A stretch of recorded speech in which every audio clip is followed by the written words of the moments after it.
Harry Potter and the Chamber of Secrets by J.K. Rowling. 20th Anniversary Edition. Gryffindor. Gryffindor, an introduction. You might belong in Gryffindor, where dwell the brave at heart. Their daring, nerve, and chivalry set Gryffindors apart. The Sorting Hat. But for an outstanding act of true Gryffindor daring, Harry Potter wouldn't have made it back to Hogwarts for his second year, locked in his room by the Dursleys for ruining their dinner party. It looks as though he may be heading for a year spent eating cold soup and rattling the bars on his bedroom window. In his midnight rescue mission, Ron Weasley is ably assisted by his two twin brothers, Fred and George. Not many young wizards would have the nerve to borrow their father's enchanted car and fly for miles through the night sky to find out what has happened to a friend. Gryffindors may be accused at times of pointless heroics, but courage and determination are the key to achieving many things in life, and Fred and George Weasley certainly know how to get things done. Undeterred, when they find Harry barricaded into his bedroom, they simply rip the bars off his window to liberate Harry, leaving Vernon Dursley apoplectic with fury.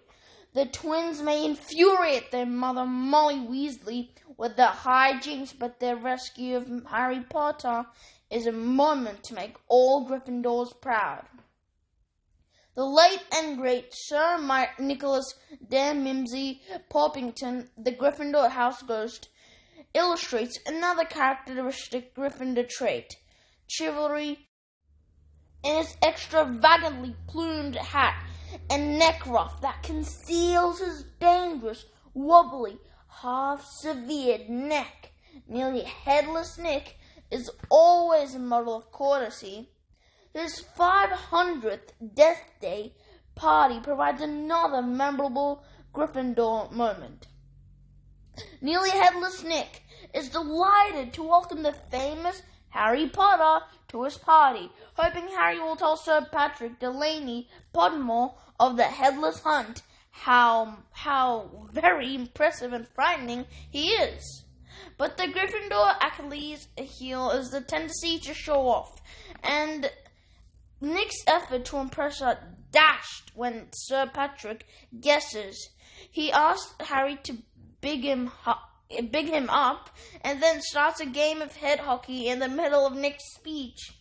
The brave and daring Weasley brothers and chivalrous, nearly headless Nick all embody the spirit of Gryffindor in a year when danger stalks the corridors of Hogwarts. The Gryffindor traits of courage and bravery are needed more than ever as Harry Potter and his friends seek to discover what lies hidden in the Chamber of Secrets. Chapter 1. The Worst Birthday. Not for the first time, an argument had broken out over breakfast at number 4 Privet Drive. Mr. Vernon Dursley had been woken in the early hours of the morning by a loud hooting noise from his nephew Harry's room. "Third time this week!" he roared across the table. "If you can't control that owl, it'll have to go." Harry tried yet again to explain. "She's bored," he said. "She's used to flying around outside. If I could just let her out at night." "Do I look stupid?" snarled Uncle Vernon, a bit of fried egg dangling from his bushy mustache. "I know what'll happen if that owl lets out." He exchanged dark looks with his wife, Petunia. Harry tried to argue back, but his words were drowned by a long, loud belch from the Dursley son, Dudley. "I want more bacon." "There's more in the frying pan, sweetums," said Aunt Petunia, turning misty eyes on her massive son. "We must feed you up while we've got the chance. I don't like the sound of that school food." "Nonsense, Petunia. I never went hungry when I was at Smelting," said Uncle Vernon heartily. "Dudley gets enough, don't you, son?" Dudley, who was so large his bottom drooped over either side of the kitchen chair, grinned and turned to Harry. "Pass the frying pan." "You've forgotten the magic word," said Harry irritably. The effect of the simple sentence on the rest of the family was incredible. Dudley gasped and fell off his chair with a crash that shook the whole kitchen. Mrs. Dursley gave a small scream and clapped her hands to her mouth. Mr. Dursley jumped to his feet, veins throbbing in his temples. "I meant please," said Harry quickly. "I didn't mean—" "What have I told you?" thundered his uncle, spraying spit over the table about saying the N-word in our house. "But how dare you threaten Dudley?" roared Uncle Vernon, pounding the table with his fist. I warned you! I will not tolerate mention of your abnormality under this roof!" Harry stared from his purple-faced uncle to his pale aunt, who was trying to heave Dudley to his feet. "All right," said Harry, "all right." Uncle Vernon sat back down, breathing like a winded rhinoceros, and watching Harry closely out of the corners of his small, sharp eyes. Ever since Harry had come home for the summer holidays, Uncle Vernon had been treating him like a bomb that might go off at any moment, because Harry wasn't a normal boy. As a matter of fact, he was not normal as it is possible to be. Harry Potter was a wizard fresh from his first year at Hogwarts School of Witchcraft and Wizardry. And if the Dursleys weren't happy to have him back for the holidays, it was nothing to how Harry felt. He missed Hogwarts so much, it was like having a constant stomachache. He missed the castle, with its secret passage, ways and ghosts, his lessons, though perhaps not Snape, the potions master, the post arriving by owl, eating banquets in the great hall, sleeping in his four-poster bed in the tower dormitory, visiting the gamekeeper, Hagrid, in his cabin in the grounds next to the Forbidden Forest, and especially Quidditch, the most popular sport in the wizarding world. 6 tall goalposts, 4 flying balls, and 14 players on broomsticks. All Harry's spellbooks, his wand, robes, cauldron, and top-of-the-range Nimbus 2000 broomstick had been locked in a cupboard under the stairs by Uncle Vernon the instant Harry had come home. What did the Dursleys care if Harry had lost his place in the house Quidditch team because he hadn't practiced all month? What was it to the Dursleys if Harry went back to school without any of his homework done? The Dursleys were what wizards called muggles, not a drop of magical blood in their veins, and as far as they were concerned, having a wizard in the family was a matter of deepest shame. Uncle Vernon had even padlocked Harry's owl, Hedwig, inside her cage to stop her carrying messages to anyone in the wizarding world. Harry looked nothing like the rest of the family. Uncle Vernon was large and neckless, with an enormous black moustache. Aunt Petunia was horse-faced and bony. Dudley was blonde, pink and porky. Harry, on the other hand, was small and skinny, with brilliant green eyes and jet black hair that was always untidy. He wore round glasses, and on his forehead was a thin, lightning-shaped scar. It was the scar that made Harry so particularly unusual, even for a wizard. This scar was the only hint of Harry's very mysterious past, and the reason he had been left on the Dursleys' doorstep 11 years before. At the age of 1, Harry had somehow survived a curse from the greatest dark sorcerer of all time, Lord Voldemort, whose name most witches and wizards still feared to speak. Harry's parents had died in Voldemort's attack, but Harry had escaped with his lightning scar, and somehow, nobody understood why, Voldemort's power had been destroyed the instant he had failed to kill Harry. So Harry had been brought up by his dead mother's sister and her husband. He had spent years with the Dursleys, never understanding why he kept making odd things happen without meaning to. Believing the Dursley story that he had got his scar in the car crash which had killed his parents.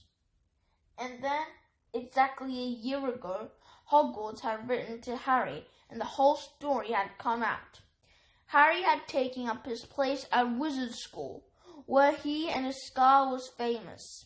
But now the school year was over, and he was back with the Dursleys for the summer, back to being treated like a dog that had rolled in something smelly. Ugh, I wouldn't want to smell that. The Dursleys hadn't even remembered that today happened to be Harry's 12th birthday. Of course, his hopes hadn't been high. They'd never given him any proper present, let alone a cake, but to ignore it completely at that moment, Uncle Vernon cleared his throat importantly and said, "Now, as we all know, today is a very important day." Harry looked up, hardly daring to believe it. "This could well be the day I make the biggest deal of my career," said Uncle Vernon. Harry went back to his toast. Of course, he thought bitterly. Uncle Vernon was talking about the stupid dinner party. He'd been talking of nothing else for a fortnight. Some rich builder and his wife were coming to dinner, and Uncle Vernon was hoping to get a huge order from him. Uncle Vernon's company made drills, by the way. "I think we should run through the schedule one more time," said Uncle Vernon. "We should all be in position at 8 o'clock.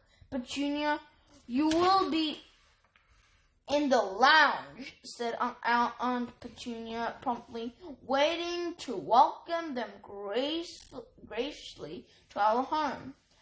Good. "And Dudley, I'll be waiting to open the door." Dudley put on a full, simpering smile. "May I take your coats, Mr. and Mrs. Mason? They'll love him," cried Aunt Petunia rapturously. "Excellent, Dudley," said Uncle Vernon. Then he rounded on Harry. "And you?" "I'll be in my bedroom, making no noises and pretending I'm not there," said Harry tonelessly. "Exactly," said Uncle Vernon nastily. "I'll lead them into the lounge, introduce you, Petunia, and pour them drinks. At 8:15, I'll announce dinner," said Aunt Petunia. "And Dudley, you'll say, 'May I take you through to the dining room, Mrs. Mason?'" said Dudley, offering his fat arm to an invisible woman. "My perfect little gentleman," sniffed Aunt Petunia. "And you?" said Uncle Vernon viciously to Harry. "I'll be in my room making no noises and pretending I'm not there," said Harry dully. "Precisely. Now we should aim to get in a few good compliments at dinner. Petunia, any ideas? Vernon tells me you're a wonderful golfer. Mr. Mason, do tell me where you bought your dress, Mrs. Mason. Perfect. Dudley, how about we had to write an essay about our hero at school, Mr. Mason, and I wrote about you." This was too much for both Aunt Petunia and Harry. Aunt Petunia burst into tears and hugged her son. while Harry ducked under the table so they wouldn't see him laughing. "And you, boy!" Harry fought to keep his face straight as he emerged. "I'll be in my room, make no noises, and pretending I'm not there," he said. "Too right you will," said Uncle Vernon forcefully. "The Masons don't know anything about you, and it's going to stay that way. When dinner's over, you take Mrs. Mason back to the lounge for coffee. Petunia and I'll bring the subject round to drills. With any luck, I'll have the deal signed and sealed before the news at 10. We'll be shopping for a holiday home in Majorca this time tomorrow." Harry couldn't feel too excited about this. He didn't think the Dursleys would like him any better in Majorca than they did in Privet Drive. "Right, I'm off into town to pick up the denim jackets for Dudley and me. And you," he snarled at Harry. "You stay out of your aunt's way while she's cleaning." Harry left through the back door. It was brilliant. It was a brilliant and sunny day. He crossed the lawn, slumped down on the garden bench, and sang under his breath, "Happy birthday to me, happy birthday to me."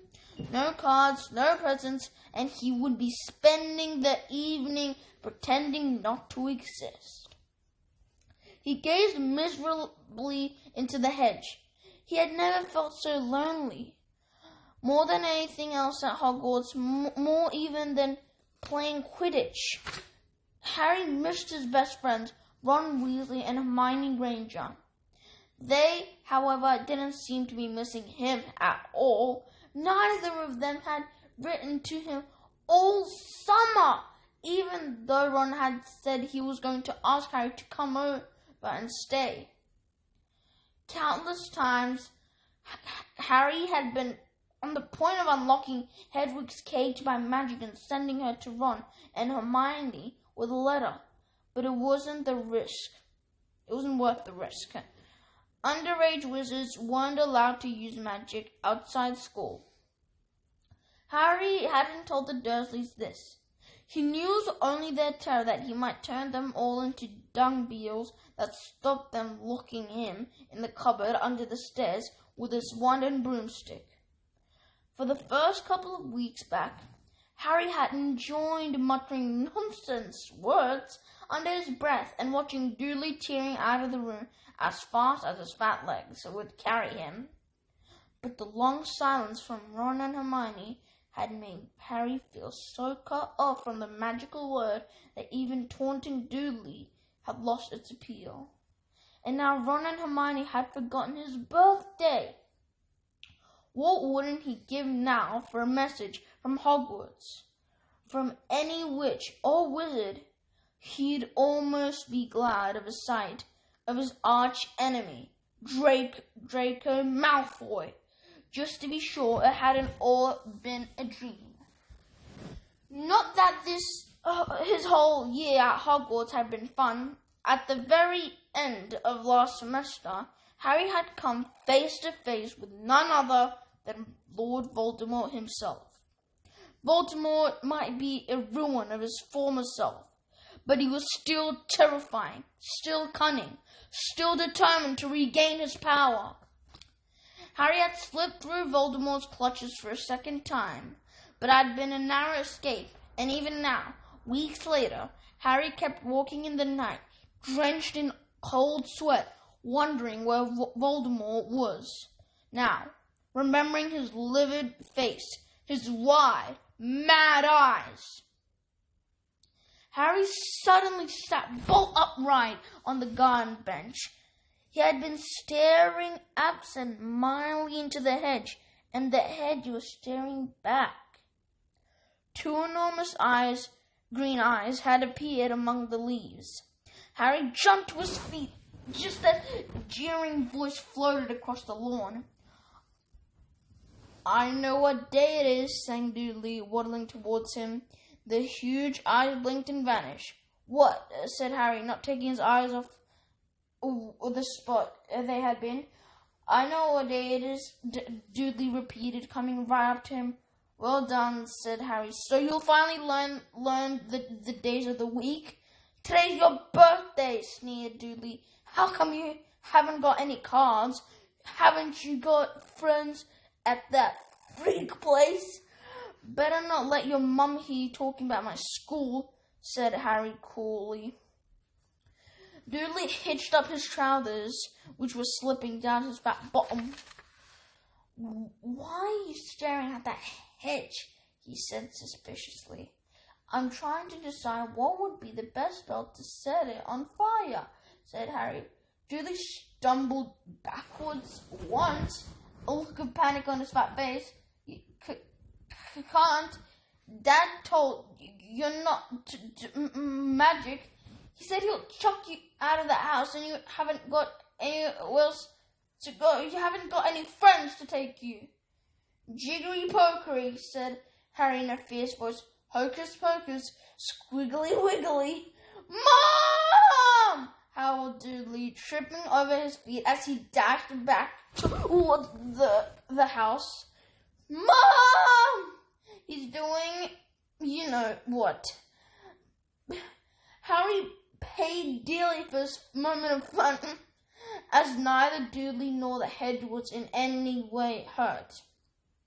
Aunt Petunia knew he hadn't really done magic, but he still had to duck as she aimed a heavy blow at his head with soapy frying pan. Then she gave him work to do, with the promise he wouldn't eat again until he'd finish. While Dudley lolled around watching and eating ice cream, Harry cleaned the windows, washed the car, mowed the lawn, trimmed the flower beds, pruned and watered the roses, and repainted the garden bench. The sun blazed overhead, burning the back of his head. Harry knew he shouldn't have risen to Dudley's bait, but Dudley had seen the very thing Harry had been thinking himself. Maybe he didn't have any friends at Hogwarts. Wish they could see famous Harry Potter now, he thought savagely as he spread mania on the flower beds, his back aching, sweat running down his face. It was 7:30 in the evening when at last, exhausted, he heard Aunt Petunia calling him, "Get in here and walk on the newspaper." Harry moved gladly into the shade of the gleaming kitchen. On top of the fridge stood tonight's pudding, a huge mound of whipped cream and sugared violets. A joint of roast pork was sizzling in the oven. "Eat quickly! The Masons will be here soon!" snapped Aunt Petunia, pointing to 2 slices of bread and a lump of cheese on the kitchen table. She was already wearing a salmon pink cocktail dress. Harry washed his hands and bolted down his pitiful supper. The moment he had finished, Aunt Petunia whisked away his plate. "Upstairs, hurry!" As he passed the door to the living room, Harry caught a glimpse of Uncle Vernon Dudley in bow ties and dinner jackets. He had only just reached the upstairs landing when the doorbell rang, and Uncle Vernon's furious face appeared at the foot of the stairs.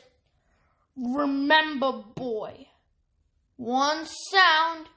Harry crossed to his bedroom on tiptoe, slipped inside, closed the door, and turned to collapse on his bed. The trouble was, there was already someone sitting on it. Chapter 2. Dobby's Warning. Harry managed not to shout out, but it was a close thing. The little creature on the bed had large, bat-like ears and bulging green eyes the size of a tennis ball's. Harry knew instantly that this was what had been watching him out of the garden hedge that morning.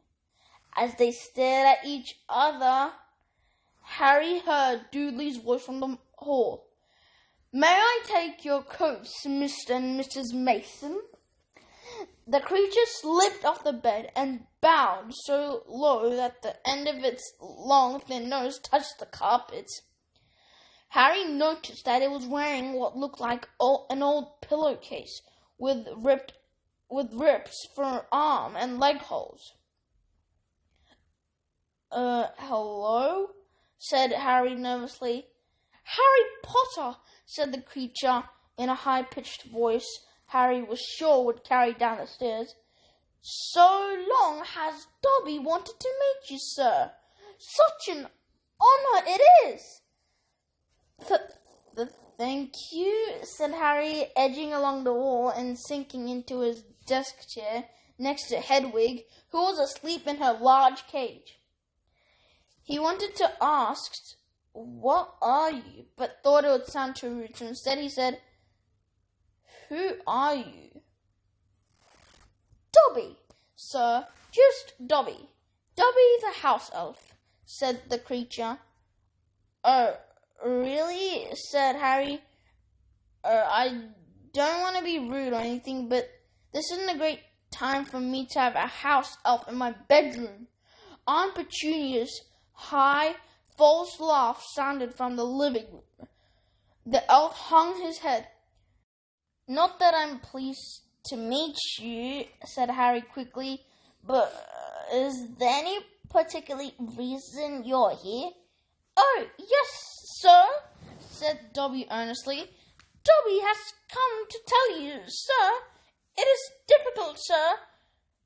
Dobby wonders where to begin." "Sit down," said Harry politely, pointing at the bed. To his horror, the elf burst into tears, very noisy tears. Sit down, he wailed. Never, ever." Harry thought he heard the voices downstairs falter.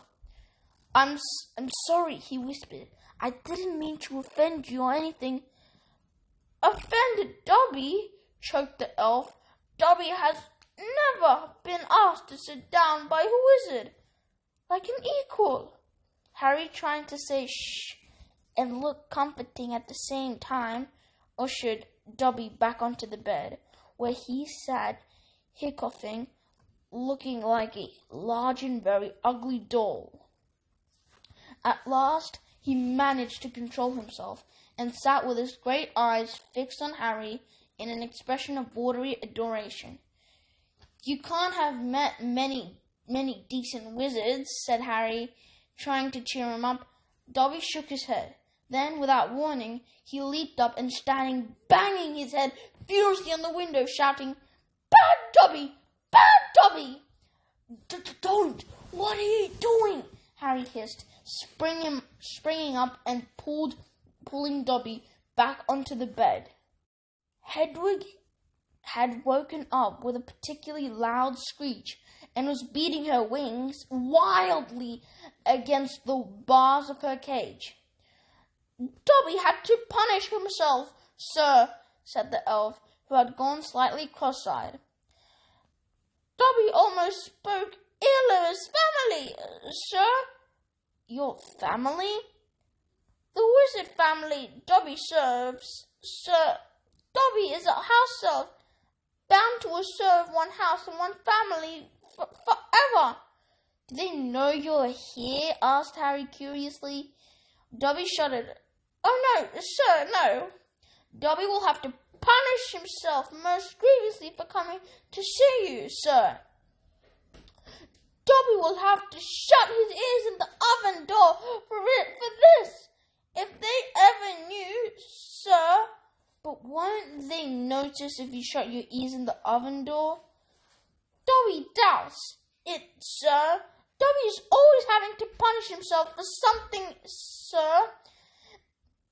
They let Dobby get on with it, sir. Sometimes they remind me to do extra punishments." "But why don't you leave, escape?" "A house elf must be set free, sir, and the family will never set Dobby free. Dobby will serve the family until he dies, sir." Harry stared. "And I thought I was hard done by staying here for another 4 weeks," he said. "This makes the Dursleys sound almost human. Can't anyone help you? Can't I?" Almost at once, Harry wished he hadn't spoke. Dobby dissolved again into walls of gratitude. "Please," Harry whispered frantically, "please be quiet. If the Dursleys hear anything, if they know you're here..." Harry Potter asked if he can help Dobby. "Dobby has heard of your greatness, sir, but of your goodness, Dobby never knew." Harry, who was feeling distinctly hot in the face, said, "Whatever you've heard about my greatness is a load of rubbish. I'm not even top of my year at Hogwarts. That's Hermione. But he stopped quickly because thinking about Hermione was painful. "Harry Potter is humble and modest," said Dobby reverently, his orb-like eyes aglow. "Harry Potter speaks not of his triumph over he who must not be named." "Voldemort?" said Harry. Dobby clapped his hands over his bat ears and moaned, "Speak not the name, sir, not the name." "Sorry," said Harry quickly. "I know lots of people don't like it. My friend Ron," he stopped again. Thinking about Ron was painful too. Dobby leaned towards Harry, his eyes wide as hand lamps. "Dobby heard tell," he said hoarsely, "that Harry Potter met the Dark Lord for a second time just weeks ago. That Harry Potter escaped yet again." Harry nodded, and Dobby's eyes suddenly shone with tears. Sir," he gasped, dabbing his face with a corner of the grubby pillowcase he was wearing. "Harry Potter is a valiant and bold. He has braved so many dangers already. But Dobby had come to protect Harry Potter, to warn him, even if he does have to shut his ears in the oven door later. Harry Potter must not go back to Hogwarts." There was a silence broken only by the chink of knives and forks from downstairs and the distant rumble of Uncle Vernon's voice. "What?" Harry stammered. "But I've got to go back. Term starts on September the 1st. It's all that keeping me going." "You don't know what it's like here. I don't belong here. I belong in your world, at Hogwarts." No, squeaked Dobby, shaking his head so hard his ears flapped. "Harry Potter must stay where he is safe. He's too great, too good to lose.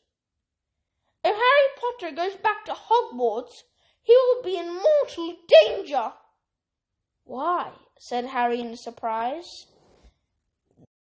"There is a plot, Harry Potter, a plot to make most terrible things happen at Hogwarts School of Witchcraft and Wizardry this year," whispered Dobby, suddenly trembling all over. "Dobby has known it for months, sir. Harry Potter must not put himself in peril. He's too important, sir." "What terrible things?" said Harry at once. "Who's plotting them?" Dobby made a fun choking noise and then banged his head madly against the wall. "All right," cried Harry, grabbing the elf's arm to stop him. "You can't say. I understand. But why are you warning me?" A sudden unpleasant thought struck him. "Hang on. This hasn't anything to do with with you know who, has it? You could just say or not," he added hesitantly as Dobby's head tilted worrying close to the wall again. Slowly, Dobby shook his head. Not he who must be named, sir." But Dobby's eyes were wide, and he seemed to be trying to give Harry a hint. Harry, however, was complete at sea. He hasn't got a brother, has he? Dobby shook his head, his eyes wider than ever. Well then, I can't think who else would have a chance of making horrible things happen at Hogwarts, said Harry. I mean, there's Dumbledore for one thing. You know who Dumbledore is, don't you? Dobby bowed his head. Albus Dumbledore is the greatest headmaster Hogwarts has ever had. Dobby knows it, sir. Dobby has heard Dumbledore's powers rival those of he who must not be named at the height of his strength.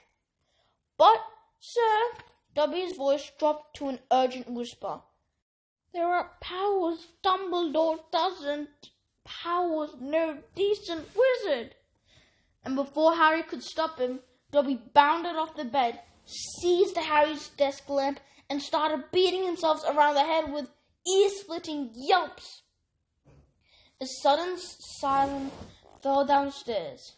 2 seconds later, Harry's heart thudding madly, heard Uncle Vernon climbing into the hall, calling, Dudley must have left his television on again, the little tyke! Quick, in the wardrobe, hissed Harry, stopping Dobby and shutting the door and flinging himself onto the bed just as the door handle turned. What the devil are you doing? Said Uncle Vernon through gritted teeth, his face horribly close to Harry's.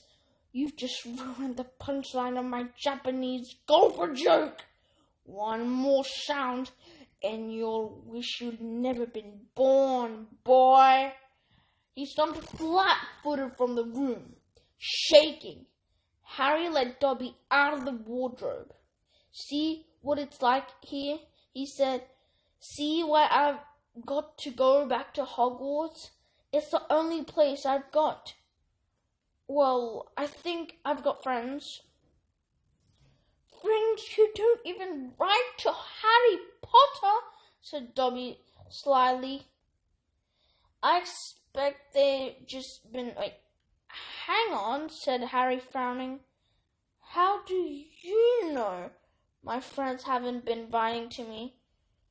Dobby shuffled his feet. Harry Potter mustn't be angry with Dobby. Dobby did it for the best. Have you been stopping my letters? Dobby has them here, sir, said the elf, stepping nimbly out of Harry's reach. He pulled a thick wad of envelopes from inside of the pillowcase he was wearing. Harry could make out Hermione's neat writing, Ron's untidy scroll, and even a scribble that looked as though it was from Hogwarts' gamekeeper, Hagrid. Dobby blinked anxiously up at Harry. Harry Potter mustn't be angry. Dobby hoped if Harry Potter thought his friends had gotten him, Harry Potter might not want to go back to school, sir. Harry wasn't listening. He made a grab for the letters, but Dobby reached out of reach. Harry Potter will have them, sir, if he gives Dobby his word that he will not return to Hogwarts. Sir, this is a danger you must not face. Say you won't go back, sir. No, said Harry angrily. Give me my friend's letters. Then Harry Potter leaves Dobby no choice, said the elf sadly. Before Harry could move, Dobby had darted to the bedroom door, pulled it open, and sprinted down the stairs, mouth dry, stomach lurking. Harry sprang after him, trying not to make a sound. He jumped the last 6 stairs, landing cat-like on the hall carpet, looking around for Dobby. From the dining room he heard Uncle Vernon saying, Tell Petunia that a very funny story about this American plumber. Mr. Mason, she's been dying to hear. Harry ran up the hall into the kitchen and felt his stomach disappear. Aunt Petunia's masterpiece of a pudding, the mountain of cream and sugared violets was floating up near the ceiling. On top of a cupboard in the corner crouched Dobby. "No," croaked Harry. "Please, they'll kill me." Harry Potter must say he's not going back to school. "Dobby, please." "Say it, sir." "I can't." Dobby gave him a tragic look. "Then Dobby must do it, sir, for Harry Potter's own good." The pudding fell to the floor with a heart-stopping crash. Cream splattered the windows and walls as the dish shattered with a crack like a whip. Dobby vanished. There were screams from the dining room, and Uncle Vernon burst into the kitchen to find Harry, rigid with shock, covered from head to foot in Aunt Petunia's pudding. At first it looked as Uncle Vernon would manage to gloss the whole thing over. "Just our nephew, very disturbed meeting strangers, upsets him. Shall we keep him upstairs?" He shooed the shocked Masons back into the dining room, promised Harry he would flay him to within an inch of his life what the Masons had left, and handed him a mop. Aunt Petunia dug some ice cream out of the freezer, and Harry, still shaking, started scrubbing the kitchen clean. Uncle Vernon might still have been able to make his deal if it hadn't been for the owl. Aunt Petunia was just handing round a box of after-dinner mints when a huge barn owl swooped through the dining room, dropped a letter on Mrs. Mason's head, and swooped out again. Mrs. Mason screamed like a banshee and ran from the house, shouting about lunatics. Mr. Mason stayed just long enough to tell the Dursleys that my wife was mortally afraid of birds of all shapes and sizes, and to ask whether this was their idea of a joke. Harry stood in the kitchen, clutching the mop for support as Uncle Vernon advanced on him, a demonic glint in his tiny eyes. "Read it," he hissed, evilly brandishing the letter the owl had delivered. "Go on, read it." Harry took it. It did not contain birthday greetings. "Dear Harry, Mr. Potter, we have received intelligence that a Hover charm was used at your place of residence this evening at 12 minutes past 9. As you know, underage wizards are not permitted to perform spells outside school, and further spell work on your part may lead to expulsion from said school. Decree for the unreasonable restriction of underage sorcery, 1875, paragraph C. We would also like ask you to remember that any magical activities which risks notice by members of the non-magical community, muggles, is a serious offence under Section 13 of International Confederation of Warlocks, Statute of Secrecy. Enjoy your holidays. Yours sincerely, Matilda Hopkirk. Improper use of Magic Office, Ministry of Magic. Harry looked up from the letter and gulped. "You didn't tell us you weren't allowed to use magic outside school," said Uncle Vernon, a mad gleam dancing in his eyes. "Forgot to mention it. Slipped your mind, I dare say." He was bearing down on Harry like a great bulldog, all his teeth bared. "Well, I've got news for you, boy. I'm locking you up. You're never going back to that school. Never! And if you try and magic yourself out, they'll expel you." And laughing like a maniac, he dragged Harry back upstairs. Uncle Vernon was as bad as his word. The following morning he paid a man to fit bars on Harry's window. He himself fitted the flap in the bedroom's door, so that small amounts of food could be pushed inside 3 times a day. They let Harry out to use the bathroom morning an evening. Otherwise, he was locked in his room around the clock. 3 days later, the Dursleys were showing no sign of relenting, and Harry couldn't see any way out of his situation. He lay on his bed watching the sun sinking behind the bars on the window and wondered miserably what was going to happen to him. What was the good of magicking himself out of his room if Hogwarts would expel him for doing it? Yet, life at Privet Drive had reached an all-time low. Now the Dursleys knew they weren't going to wake up as fruit bats. He had lost his only weapon. Dobby might have saved Harry from horrible happenings at Hogwarts, but the way things were going, he'd probably starve to death anyway. The cat flap rattled and Aunt Petunia's hand appeared, pushing a bowl of tinned soup into the room. Harry, whose insides were aching with hunger, jumped off his bed and seized it. The soup was stone cold, but he drank half of it in one gulp. Then he crossed the room to Hedwig's cage and tipped the soggy vegetables at the bottom of the bowl into her empty food tray. She ruffled her feathers and gave him a look of deep disgust.